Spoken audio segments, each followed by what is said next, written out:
संबोधित कर रहे हैं देश भर की अर्बन कोऑपरेटिव बैंक्स का जो संगठन है उसके भी वो धुरी रहे हैं। डॉक्टर आशीष कुमार भूटानी जी, सहकारिता सचिव, भारत सरकार, श्री ज्योतिन्द्र मेहता जी, बहुत पुराने नैपकप के न केवल नेता है, नैपकप को चलाने में इनकी बहुत बड़ी भूमिका भी रही है, जिनके निमंत्रण पर आज मैं यहाँ आया हूँ। लक्ष्मीदास जी, नैपकप के अभी के अध्यक्ष, और इनके ऐसे स्वास्थ्य के बावजूद उनकी गतिविधि और उनकी एक्टिविटी और जोश देखकर लगता है ऐसा हौसला भगवान सभी को दे। श्री मिलिंद काले जी, उपाध्यक्ष नैपकप, और आज इस सहकारिता कुंभ 2025 में आए हुए देश और दुनिया के सभी सहकारी नेताओं को मेरा प्रणाम। आप सभी का स्वागत है। मित्रों, आज अर्बन सहकारी बैंक्स और क्रेडिट सोसाइटी के ये सहकारिता कुंभ का आयोजन अंतर्राष्ट्रीय सहकारिता वर्ष के उपलक्ष्य में नैपकप ने किया है। मुझे बहुत आनंद है कि विगत 3-4 सालों में एक नए उत्साह के साथ इस देश का अर्बन कोऑपरेटिव बैंक का सेक्टर और कोऑपरेटिव क्रेडिट सोसाइटी का सेक्टर नए उत्साह के साथ, नए जोम के साथ आगे बढ़ने का सोच भी रहा है, उस पर कदम भी उठा रहा है और सफलतापूर्वक अपने लक्ष्यों को अचीव भी कर रहा है। ये कुंभ 25, जहां पर पॉलिसी, टेक्नोलॉजी और इनोवेशन तीनों के विषय पर एक क्षेत्र से जुड़ी हुई कई संभावनाओं का दोहन करने के लिए 2 दिन तक विचार होने वाला है। और मैं आशा करता हूं कि ये 2 दिन का सहकारिता कुंभ निश्चित रूप से कुछ एक्शनेबल पॉइंट्स के साथ आएगा, जो हमारे सेक्टर को आगे ले जाने के लिए और मजबूती से गति बढ़ाएगा। मित्रों, सबसे पहले मैं हमारे देश की 2 जानी मानी कोऑपरेटिव्स अमूल और इफको दोनों को हृदयपूर्वक बहुत बहुत बधाई और साधुवाद देना चाहता हूं, क्योंकि इंटरनेशनल कोऑपरेटिव अलायंस ने अमूल को विश्व का जो रैंकिंग तय होता है उसमें पहले स्थान पर समग्र विश्व में रखने का काम किया, और दूसरा स्थान भी भारत की ही कोऑपरेटिव इफको को मिला है। ये दिखाता है कि आज भी कोऑपरेटिव का कंसेप्ट, कोऑपरेटिव का विचार, कोऑपरेटिव संस्कृति कालबाह्य नहीं हुई। मैं तो गुजरात से आता हूं। बचपन में छोटा सा बच्चा था, तब से डेयरी सेक्टर ने गांव के किसानों को और गरीबों में क्या जादुई परिवर्तन उनके जीवन स्तर में उठाने के लिए किया है, उसको देखा हूं। परंतु आज श्वेत क्रांति की वाहक अमूल बनी है और 36 लाख किसान सदस्य, 18,000 ग्रामीण समितियां और 18 जिला संघों के माध्यम से देश भर में 3 करोड़ लाख लीटर दूध रोजाना कलेक्ट करने का काम अमूल करती है, और 24-25 में अमूल का टर्नओवर 90,000 करोड़ को पार कर गया है। मित्रों, ये बताता है कि 36 लाख किसान, जिसमें 65% से ज्यादा महिलाएं हैं और ज्यादातर ग्रामीण परिवेश की महिलाएं हैं। वो इकट्ठा होकर 100 रुपये की पूंजी लगाकर 90,000 करोड़ के टर्नओवर का एक इतना बड़ा कोऑपरेटिव सफलतापूर्वक इतने सालों से चला रहे हैं। ये बताता है कि हमारे देश में कोऑपरेटिव की संभावना कितने विशाल स्तर पर है। उसी तरह से इफको भी विश्व की 2 नंबर की सहकारी संस्था बनी है, 41,000 करोड़ का टर्नओवर, और चूंकि मुनाफा करना उद्देश्य नहीं है, इसलिए 3,000 करोड़ का मुनाफा ये इफको ने दर्ज किया है। इफको कोऑपरेटिव सोसाइटी की सोसाइटी, देश भर में 35,000 कोऑपरेटिव सोसाइटी, जिसमें ज्यादातर पैक्स और मार्केटिंग से जुड़ी हुई सोसाइटियां हैं, उनके सदस्य हैं। लगभग 5 करोड़ से ज्यादा किसान इस सोसाइटियों के माध्यम से सदस्य बने हैं और आज IFFCO 93 lakh metric ton urea और डीएपी का उत्पादन कर हमारे देश की ग्रीन रेवोल्यूशन का स्तंभ बना है। और नए नए इनोवेशन के लिए भी इफको ने ढेर सारे काम किए हैं। मैं इफको की R&D के यूनिट को बहुत अच्छे तरीके से देखा भी हूं और उसको पहचाना भी हूं, मगर नैनो यूरिया और नैनो डीएपी इसका उदाहरण है। आज इफको के नैनो यूरिया और nano DAP Brazil, America, Oman, Jordan और दुनिया के 65 देशों में इफको के नैनो यूरिया और डीएपी जाते हैं।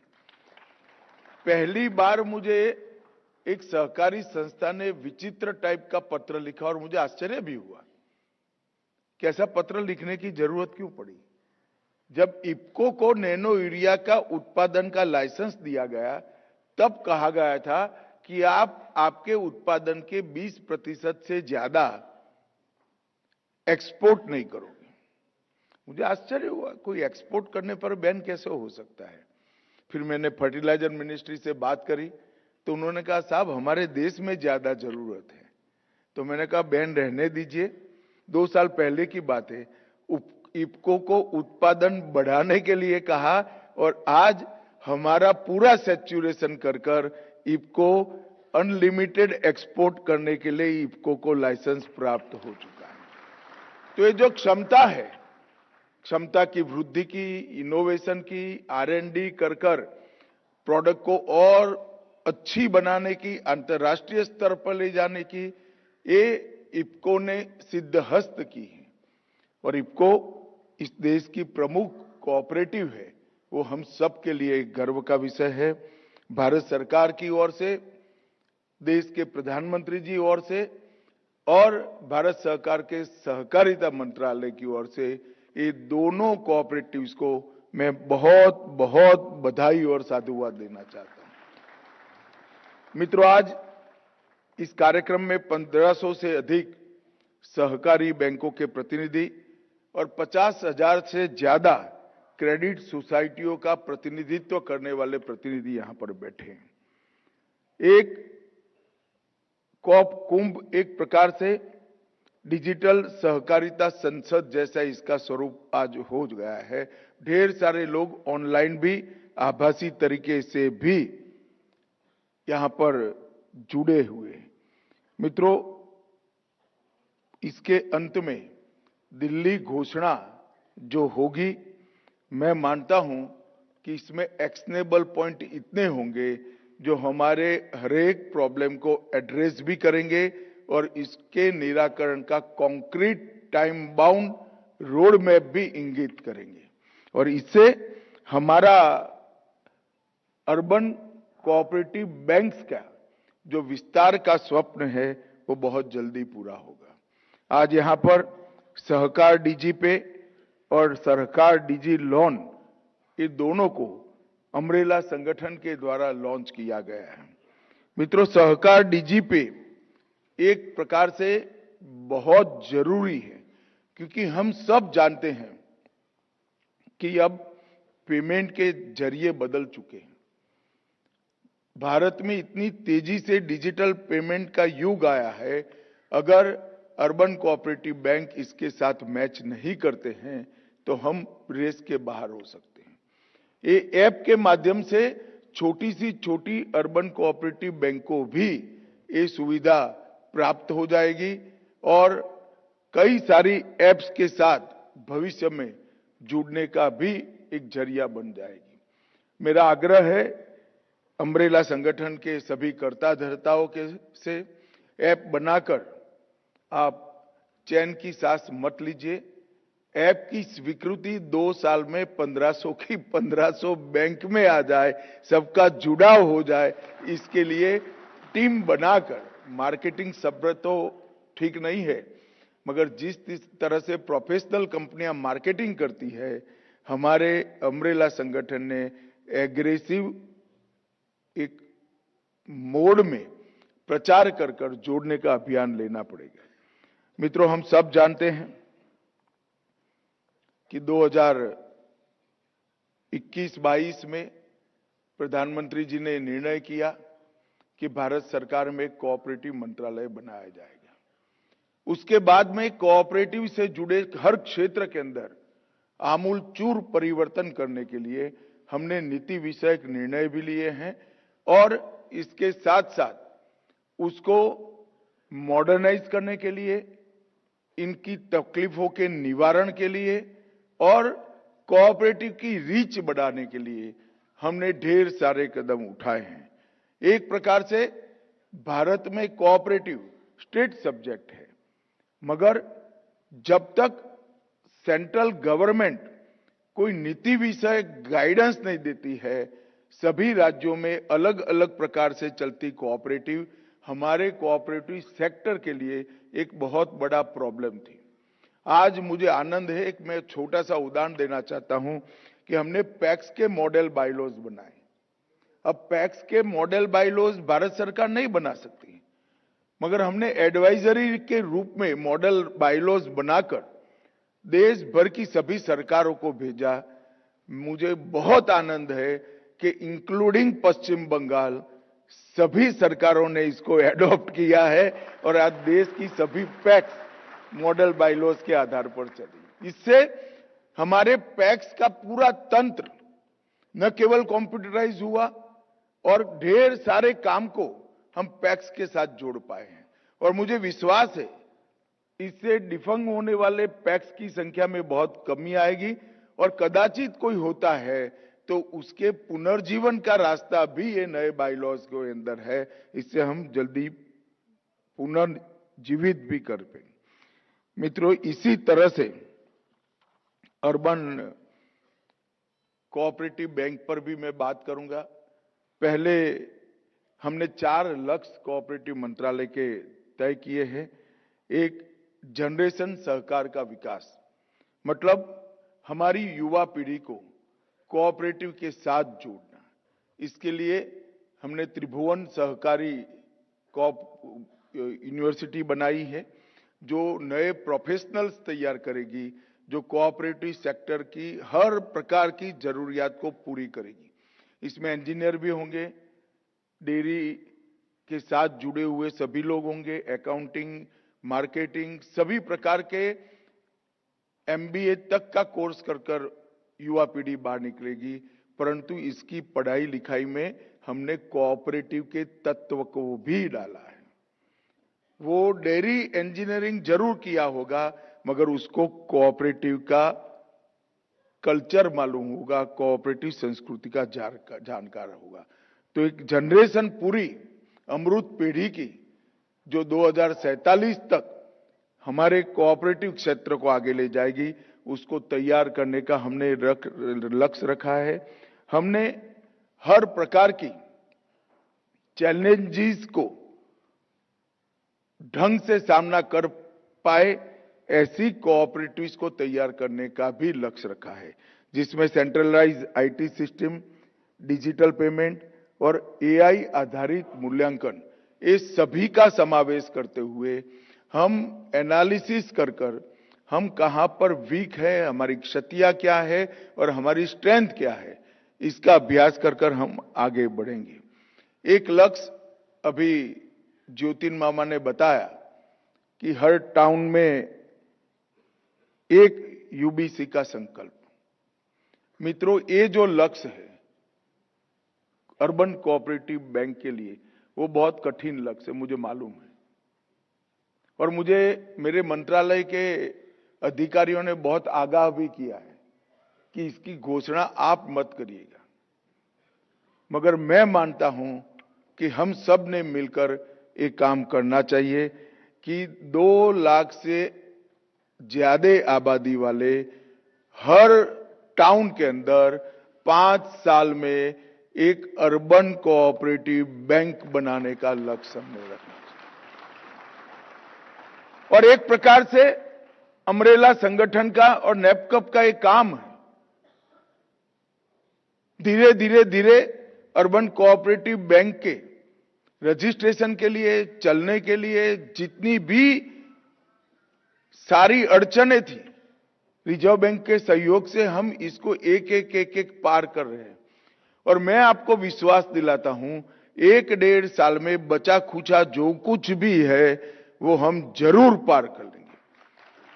परंतु इसके लिए एज अ कोऑपरेटिव सेक्टर हमें एक मूड बनाना पड़ेगा। नेपकप ने भी एक संगठन ये नाते अपने आप को चलाते रहना, ऐसा नहीं करना चाहिए।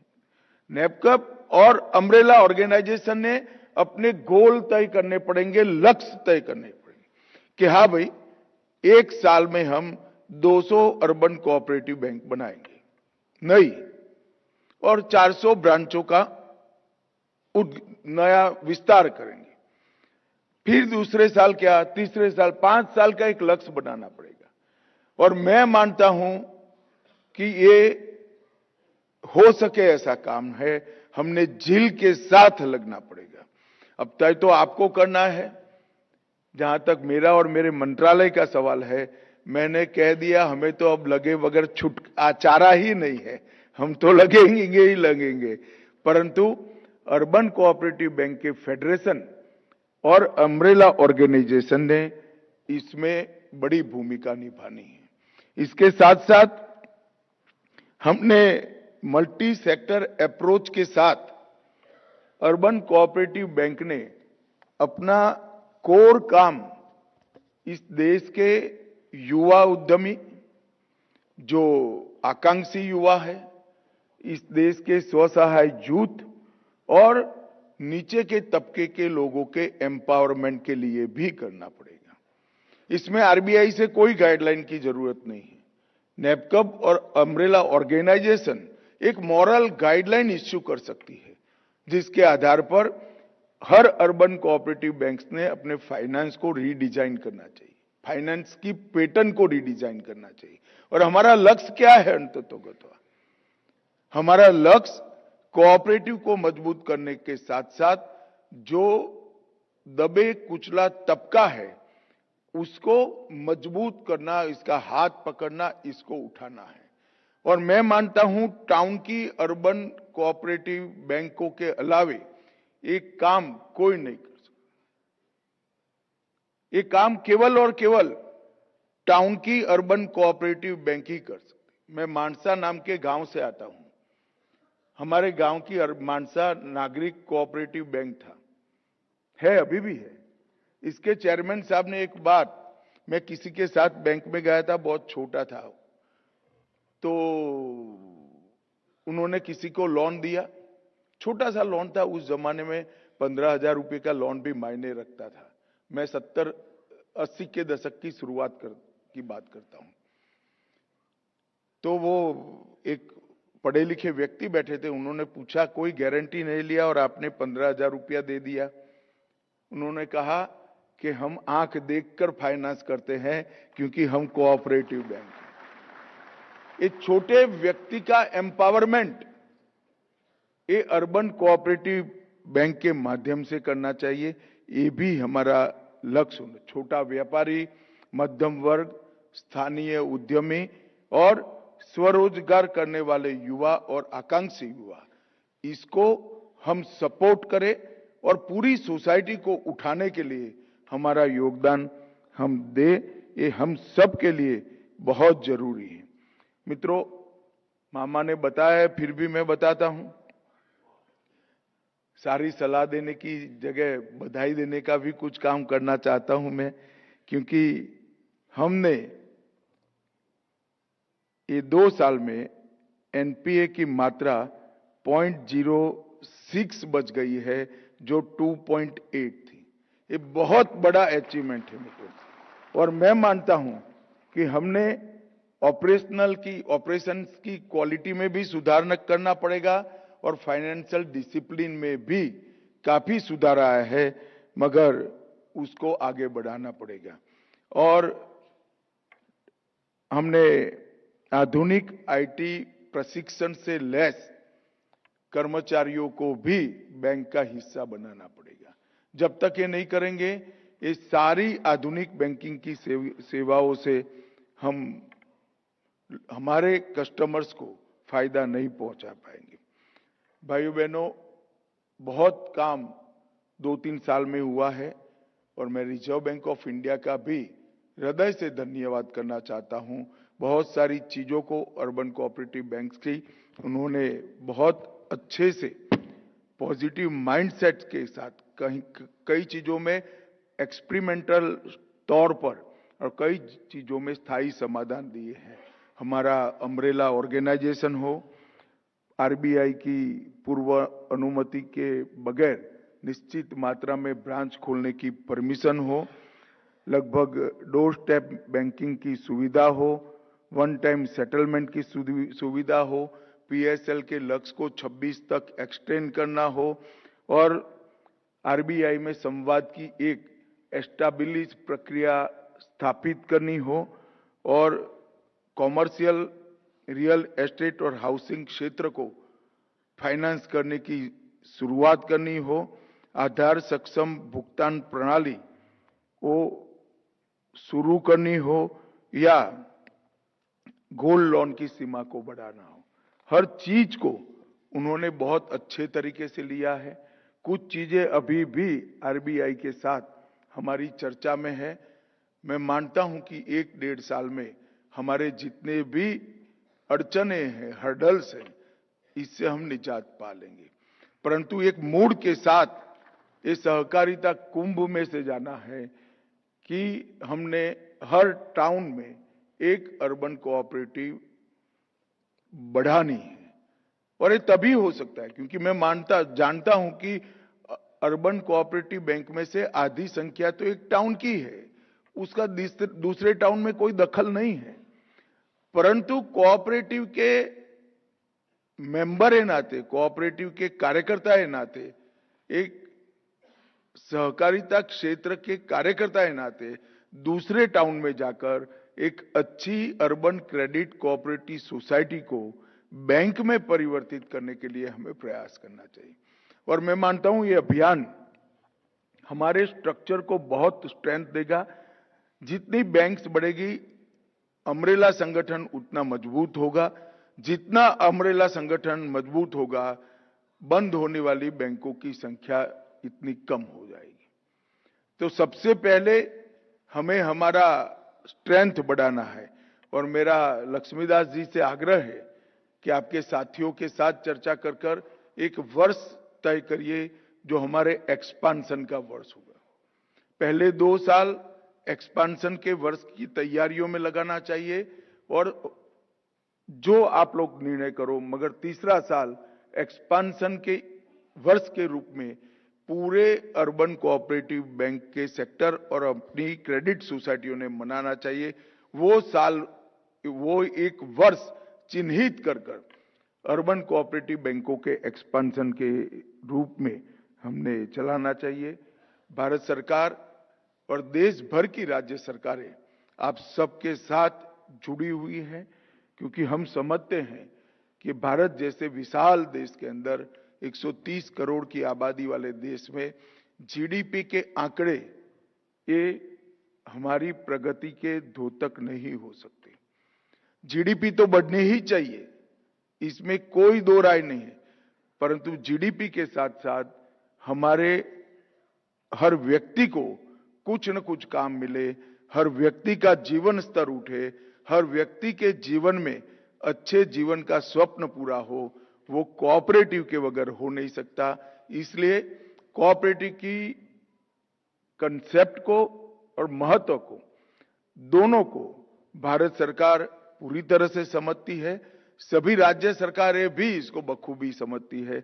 जरूरत है एक नए विश्वास के साथ मेहनत कर पारदर्शी तरीके से और रिजल्ट ओरिएंटेड तरीके से काम करने की। मुझे विश्वास है लक्ष्मीदास जी के नेतृत्व में, ज्योतिन मामा के नेतृत्व में इस सेक्टर में भी बहुत बड़ा परिवर्तन आएगा और आने वाले दिनों में आम आदमी को अपने स्वप्न पूर्ण करने का जो जरिया है वो अपनी अर्बन कोऑपरेटिव बैंक्स बनेंगे, इसका मुझे पूरा भरोसा है। आप सभी को बहुत बहुत शुभकामनाएं इस 2 दिन के सम्मेलन के लिए।